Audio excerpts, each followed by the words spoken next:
Thank everybody for being here. I visited with some locals who live around here, including a family member of the owner of this store. I let her know that I first came to this store about 21 years ago. Been to this store every year for many years. I've seen these little campers since they were just a little bit bigger than toddlers, young kids. I've seen them grow and mature into beautiful young men and women. Nothing is as heart-wrenching as hearing the stories of what the girls around here, especially the girls at Camp Mystic, went through. To see where they lived in one moment, where they disappeared the next moment, and were gone forever a few moments after that. I wanted these people to know, I want you all to know, the hearts of our fellow Texans are breaking every single day because of what people of this community and the surrounding area are going through. There's nothing more important on our hearts and minds than the people of this community, especially those who are still lost. I told them what we were doing, not just today, but what we are going to be doing for the days, weeks, and months to come. This is what they needed to hear. They need to know Texas is in this with the people in the Hill Country right here. We are not leaving until this job is finished. The job right now, the primary job right now, continues to be locating everybody who was affected by this flood. There still remain those who are missing. We have to find every single person who's missing. And that's job number one. While we are doing that job, it's important that we also be conducting other business affecting this storm. We did several things in that regard today. One is to get a better assessment about what exactly needed to be provided for the community. We took a flyover to get that assessment. I've been here for multiple times over the course of the past 2 decades, but multiple times over the course of just this one flooding episode. And I have a good feel on the ground of what is needed. But when you're in the air, you get a fuller perspective of how widespread, how catastrophic the damage is, and what must be done to fully address it. We were able to process that better today when we flew around. And on that fly around today, I had with me the Speaker of the House, Dustin Burrows, who's going to speak after myself. I want to provide you with some information, some of which is just now updated. First, the numbers that I have is that there are 94 fatalities. 94 fatalities associated with this flooding event in this area. Separate from that, in other flooding events in other parts of the state of Texas, there's another 15 fatalities for a total of 109. To put this into perspective, just in the Kerr and Kendall counties alone, there are far more fatalities than there were in Hurricane Harvey. That's how catastrophic this is. I also have some updated numbers on those who are missing. First, from Camp Mystic. My information is those who are missing is down to now 5 campers and 1 counselor. 5 campers and 1 counselor missing. In addition to that, there is another child not associated with the camp who is missing. So for Kerr County, that would be a total of 7 who are missing. In other parts of the state, there are 12 who are missing. I have a new number, however. So one thing we've been reaching out to the public about is to get better information about those who were not registered at a camp, those who were not registered at a hotel, those who may have been down here who no one really had any accounting of. And through law enforcement agencies working together, they provided me this number. Just in the Kerr County area alone, there are 161 people who are known to be missing. And again, that comes from combined law enforcement efforts, 161 known people who are missing. Know this, we will not stop until every missing person is accounted for. Know this also, there very likely could be more added to that list. One way that we were able to expand the list of those who are missing is because family members, friends, neighbors, etc. begin calling in and reporting them as missing. What I want to do is once again provide a reminder to anybody watching this that if you have a friend, a family member, somebody that you think may be missing because of this storm, we need you to call the number that I'm about to give you. It is 830-258-1111. That's 830-258-1111. If you want to go to a website address, you can go to Kerrville missing at dps.texas.gov. I'm going to repeat it twice more. That's Kerrville, spelled Kerrville, no space, then the word missing, MISSING. So Kerrville missing at dps.texas.gov. So either call that phone number, go to that website, and provide the name and the best identification you can and the last known location of anybody that you think is missing. Know this also. If you make a prank call or provide false information, that's a crime. Do not provide false information because you're hindering our ability to undertake this investigation, hindering our ability to actually rescue and find those who truly are missing. So you better be correct when you're calling in and let us know that there is somebody who is missing. Importantly, we know that so many families are going through grief that's beyond anyone's comprehension right now. Beyond any of us being able to walk up to them and give them the magic words that will make them suddenly feel healed. We know that they need grief counselors.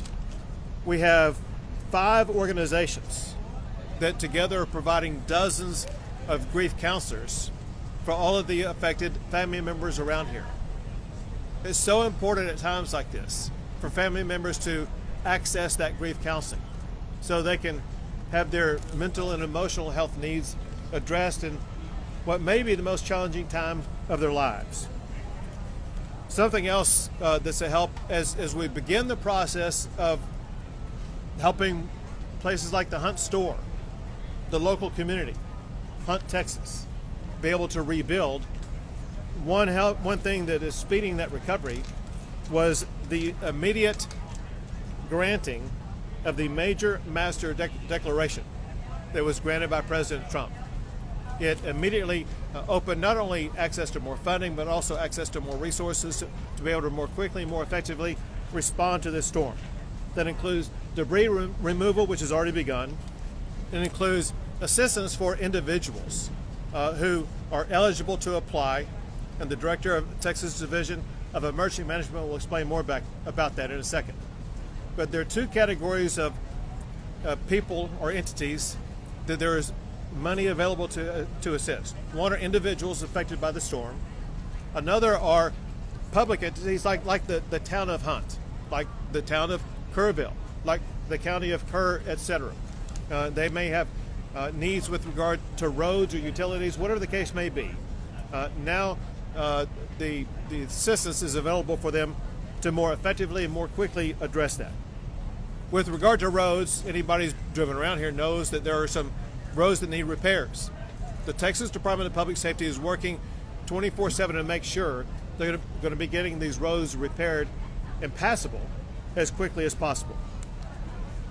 Going back to President Trump, he and I spoke again this morning, and he could not stop talking about how sad he was for all the little girls who've lost their life. He recounted his own understanding of what happened with what was really a tsunami wave of wall of water that swept too many of them away. And he cares a lot about those young ladies. And he wants to step up and make sure that any need that we have here in Texas is going to be met very quickly. And he's already done that by helping to provide the quick assistance by sending down Secretary Kristi Noem, who, listen, I've been dealing with events like this for 10 years. Never have I seen someone respond as quickly and as effectively as what Secretary Noem did. Also, while coming over here, I received this text from Secretary Kennedy. It says the following. It says, Governor Abbott is Secretary Robert Kennedy. It says, we are set to declare a public health emergency for the Texas Hill Country flash floods. This will make it easier for healthcare and mental health providers from out of state to help both by traveling to the area and by telemedicine. Please let us know where we can be most helpful, which I will let him know. But I just wanted you to know about that new update. Now I would like to turn things over to the Speaker of the Texas House, Dustin Burrows.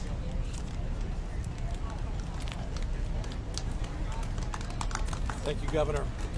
First, to the members of the community and to all those who've been impacted, the survivors, those who've lost loved ones, I know there's not any adequate words any of us can express to share our care and concern.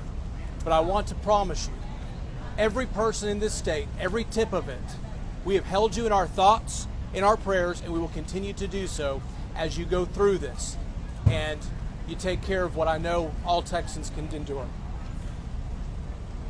I had the opportunity to fly with Governor Abbott today over the damaged area. It is hard to comprehend the amount of water that came through in such a short period of time. It is unimaginable what the victims and survivors went through as they were faced with that, and we heard the stories about that. And looking at the debris and looking at the problems and all of the damage that's been done, I know there's a long road to recovery. But through that, we saw some silver linings. We saw Texas flags being flown proudly because we know people of this state are resilient. We saw people from all over the state coming together and working and volunteering and trying to begin helping rebuild and continuing with the search and recovery efforts. I have had members of the Texas House from all over the state looking for ways to help. You have a great local representative with West Verdell, but I promise you, every Texan, all 150 members of the Texas House have been looking for ways to help, whether it's helping to raise money or wanting to do things. They are committed to it. I want to thank Governor Abbott for saying that we will address these issues in a special session in 2 weeks. And I want to assure you, the Texas House will be organized, we will be ready, and we stand willing and able to listen to the community and experts and do all that we can to help address it from this perspective. So thank you all very much for the opportunity. I'll turn over the microphone.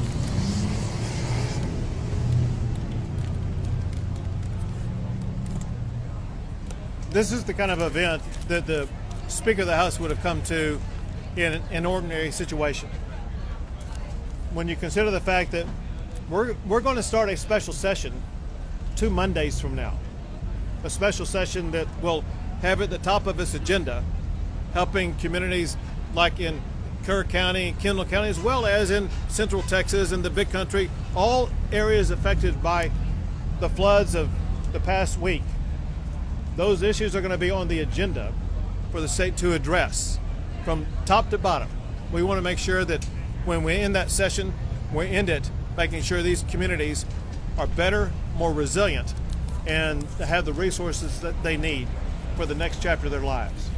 Now we have the director of the Texas Department of Public Safety, Freeman Martin.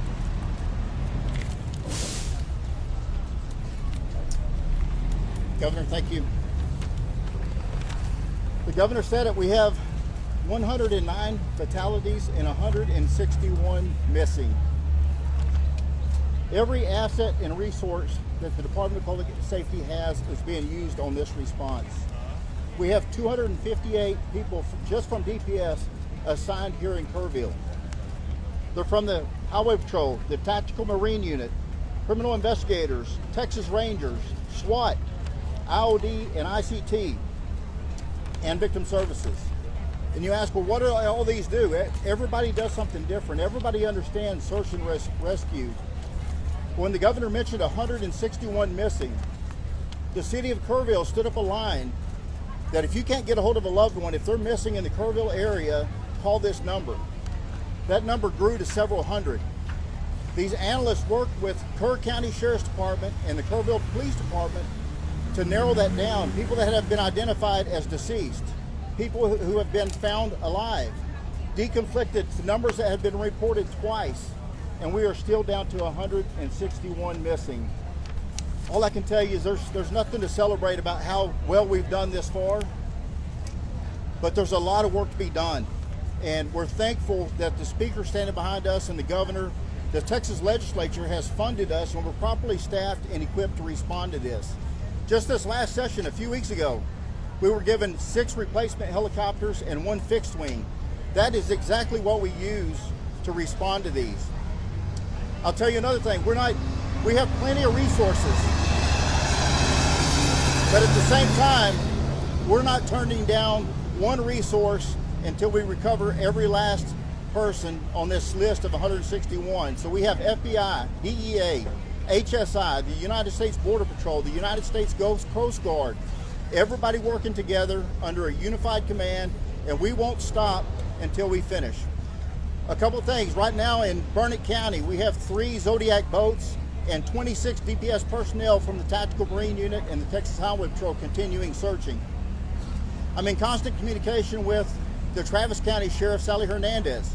They are helping us at the medical examiner's office, and at the same time, they have as many as 10 people that are missing from Travis County. As we pulled in the parking lot, I got off the phone with the sheriff from Williamson County. They just recovered their last victim. They had 3 people that were swept away, and just minutes ago, they recovered their last victim in Williamson County. There's a lot of work to be done in Kerr County and Kendall County. We will continue to grow this and add additional agencies as we go forward, but the governor's right, we won't stop until every last body is recovered, alive or not. So thank you very much. Thank you, Governor. Thank you. Now, General Seltzer with the Texas National Guard. Thank you, Governor. I just got off about an hour-long helicopter trip with the governor, and I can tell you what I saw was miles and miles of massive devastation. The Texas National Guard will stay here working with our federal, state, and local partners to search for the missing and to help our communities recover.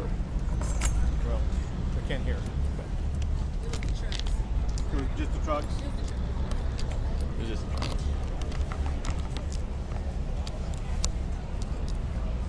We will continue using assets such as search crews on the ground, high-profile military vehicles, Black Hawk helicopters with rescue hoists, and heavy Chinook helicopters in order to conduct search and rescue, evacuation, and to insert critical safety teams into austere areas to help life-saving.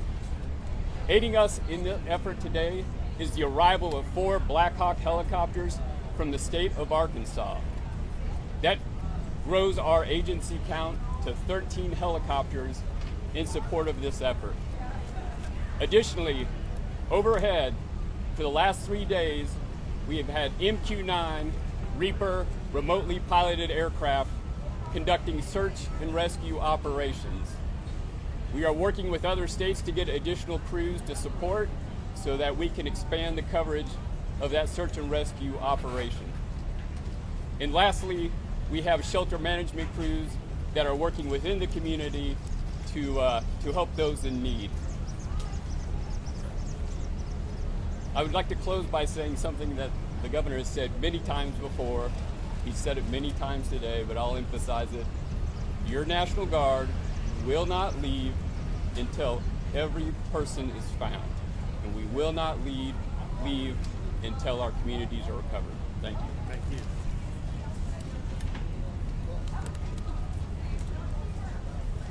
General Seltzer rightfully mentioned and thanks the state of Arkansas for helping out with those Blackhawks as well as other resources. I jotted down from memory what I think is every state that I know has either provided help or offered it or it's on its way. I say that I'm hoping I'm not leaving anybody out. But our fellow governors and fellow states are helping out from Arkansas, Oklahoma, Louisiana, Iowa, Nebraska, Ohio, South Carolina, Georgia, Virginia, Pennsylvania, Massachusetts, and I regret if I missed your state. I'll try to come back to it here in a second. But next is Chief Nim Kidd with the Texas Division of Emergency Management. Thank you, Governor. I want to start by thanking all of you for standing out here in this heat and experiencing a little bit of what the volunteers and first responders are dealing with around the clock as we continue our search. We have 4 priorities. They are the continuation of the search. They are debris cleanup and removal. They are supporting individual assistance programs and public assistance programs. I'm going to dive into some of the details of those. We continue our search operations not just here in Kerr County, but in the other 5 counties where we have people that are reported missing. As you can see and hear by the trucks passing by, debris cleanup is well underway. I want to thank the volunteers and all of the private sector partners that are out there working on debris operations right now. This will aid in the continuation of our search. We are pushing forward to help those whose homes and businesses have been impacted through the FEMA Individual Assistance Program. The President's program has people here on the ground today that are working to get people registered through our websites and start opening disaster recovery centers today and tomorrow. Damage assessments for those locals are still underway, and we've had over 1,000 submissions into the ISTAT program. Please, if you have not submitted into the ISTAT program yet and your home or business was impacted, you send that information to us. Next, we continue. Well, that didn't work out. Next, we continue to work on our public assistance for our communities, working to get our roads repaired, our debris cleaned up, our water, wastewater, and utilities back up online. Finally, I need your help in getting the message out to help keep the roads cleared. You've seen a lot of damage in these roads as our TxDOT crews are out trying to repair those roads right now, while we still have a lot of traffic in our emergency operations. I want to thank you again for your time and your patience in helping us get this message out.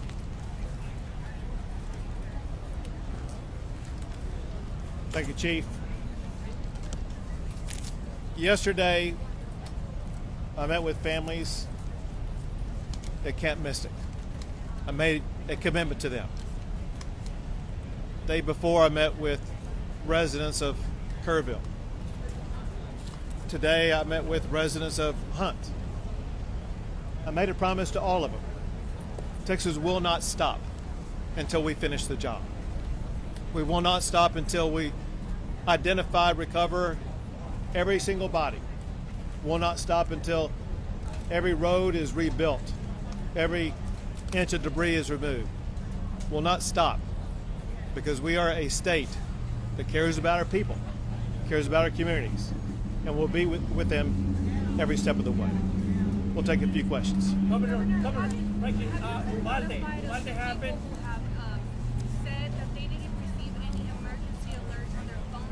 Are you going to have that conversation with the city manager?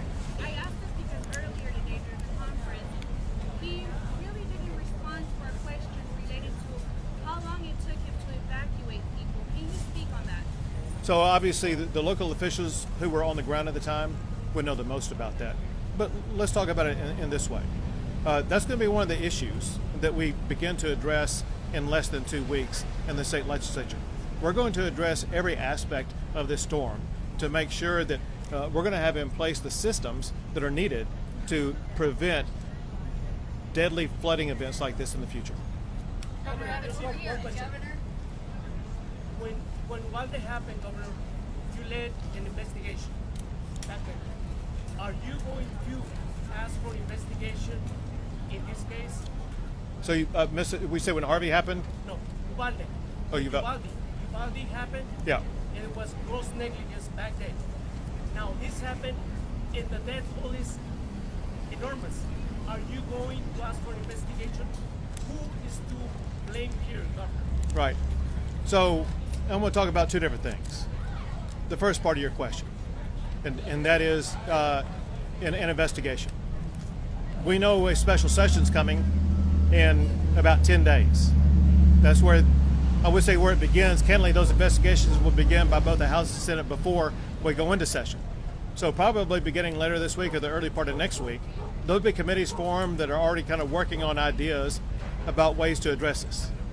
Second part of the question needs to be addressed. You ask, and I'm going to use your words, who's to blame? Know this. That's the word choice of losers. Let me explain one thing about Texas.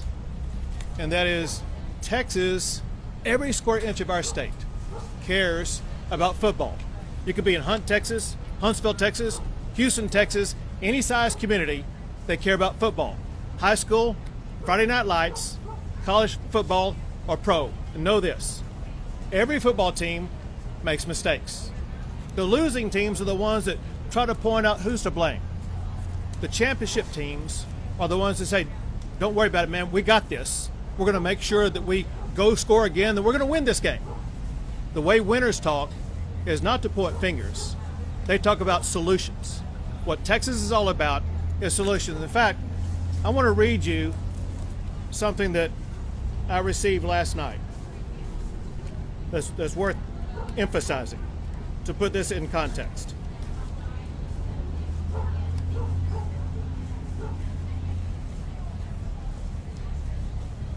Tragedy has come. That part is done. What we do now, who we are now, that's what the story is still being written. Let it be one of grace, of grit, of fierce love in the face of grief. Let it be the kind of story that proves that the hill country may flood, but it does not fail. Say what you will about Texas, but when the rivers rise, so do we. Not with blame, not with bitterness, but with boots on the ground, arms around strangers, and hearts wide open. That's the Texas I know, and that's the America that I believe in. What this person wrote is what I know is true for all Texans, and what we will achieve every single day. What kind of legislation do you hope to see come from this special session? You know, part of the legislative process is policy is not made in a vacuum. We have ideas. I've served on 2 investigatory committees out of the House before I was Speaker, both Uvalde and Panhandle wildfires. There are things that we can talk about, but it is too early to commit to know the specifics until we actually talk to the members of the community and hear what they think. Talk to the experts in the field. Talk to the first responders. That's what legislative hearings are for. We are ready to get started. The legislators I talk to, the members of the House, and I know the Senate, are very interested in finding solutions to not accept that we can't do better. But we will have those hearings. We will synthesize what we get, and we will come up with legislation that I believe will make it to the governor's desk and make us a stronger, better, more resilient Texas. Governor, what do you say to these families that say these solutions may be a little too late? Well, so one thing that we're focused on is making sure that we deliver the right solutions. One thing the speaker just said is worth emphasizing, and that is that for us to provide real solutions, we actually need to hear from the people who are the ones most affected. The ones most affected, they're dealing with the grievance of having lost a child or lost a business or otherwise have their lives turned upside down. They don't have the capability right now of providing that information. We'll talk to local leaders, importantly, not just here, but across the state. And we want to make sure that we address what happened here, but at the same time, we want to make sure that we are able to implement measures that are going to be able to prevent loss in other regions going forward. So we have our work cut out for us, but I know the members of the House and members of the Senate, I know we'll work and get some meaningful things done. Governor, first of all, I want to acknowledge the superhuman work that's happening to increase rescue and recovery efforts, but there are growing concerns in this community about who was in charge during those critical hours when that first alert came in at 1:14 and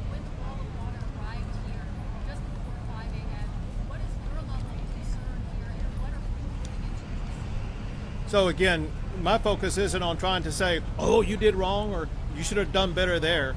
My job is to bring Texas and Texans together and make sure that we immediately start delivering on solutions. You talk about the heroic effort, and no one has seen the level of response as what Texas has provided over the past 4 days or so. And we continue to maintain that response here while also going to the state capitol and working on around-the-clock responses there to make sure that we do deliver real solutions for these people sitting right behind you. Governor Abbott, can you confirm that state and local officials received letters warning at 1:14 a.m. and what happened between then and the 3 hours that went by before the start of the flooding? Sure. So what your question is about what local officials knew, you'd have to ask them.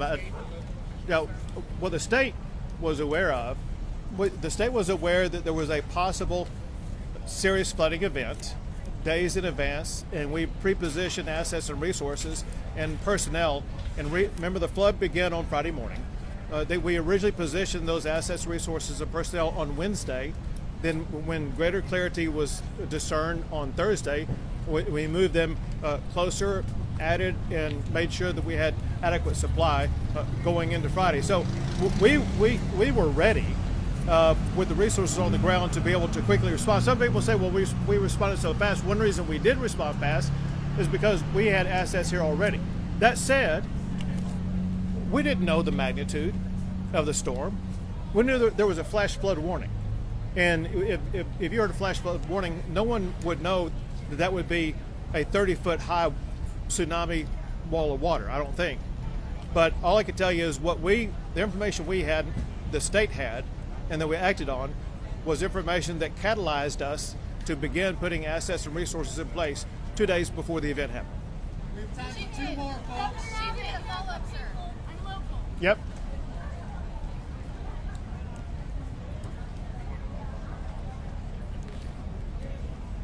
My name's Courtney Gowland. I'm born and raised here.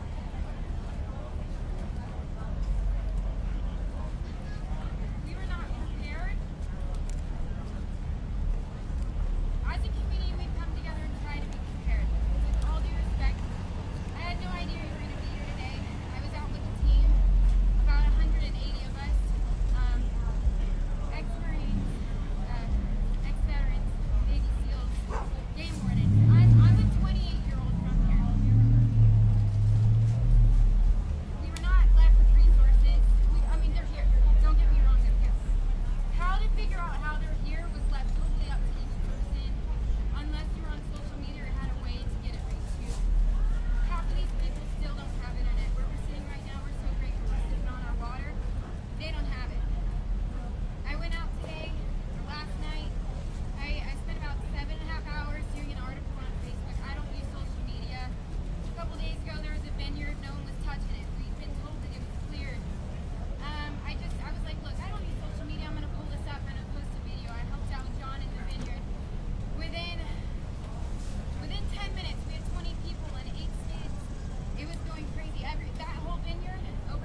Well, so if I could say this.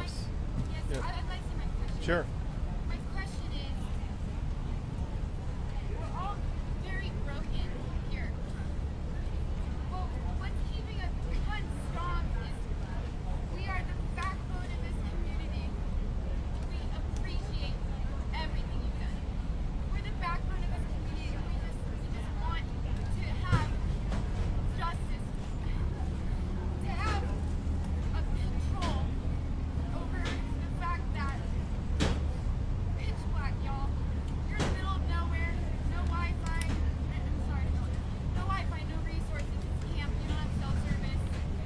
Pitch black, and we had no control. And part of our healing, part of our recovery, is to stay strong and get that control. And with your help, we really, really want it. We appreciate y'all, but Well, can we establish someone? Yep. Well, It could be me. It could be anyone. I'm gonna Someone connect you in with control. someone. Yeah. So Someone in control who can facilitate and speak for the people, who isn't in politics, who isn't law enforcement, and just someone to say, hey, look, I'm going to represent these people, please, and we're going to work side by side. We're all trying to get these Right. bodies. We love this community. And I we can do it together. I got the person for you. I'm Yeah. going to give you her name, her number, let you connect with her. But let me say this. Yes, sir. People talk about how strong Texas is. Sorry. People talk about how strong Texas is. Yes, sir. It's because of people like you. People who don't wait around All of us, for sir. orders and instructions. Yeah, and this, so like not just you, but like you. We saw the exact same response in Hurricane Harvey. People didn't wait for a boss to tell them what to do. There was no time clock to check in or check out. They said they're getting out their own canoe, their own kayak, and they're going to start helping neighbors before the sun rose up until after the sun set. Yes, sir. But all I wanted to let you know is the spirit that lies within your heart, and use the word blood, in your bloodstream. You have in your blood what Texas is all about. And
Two more questions.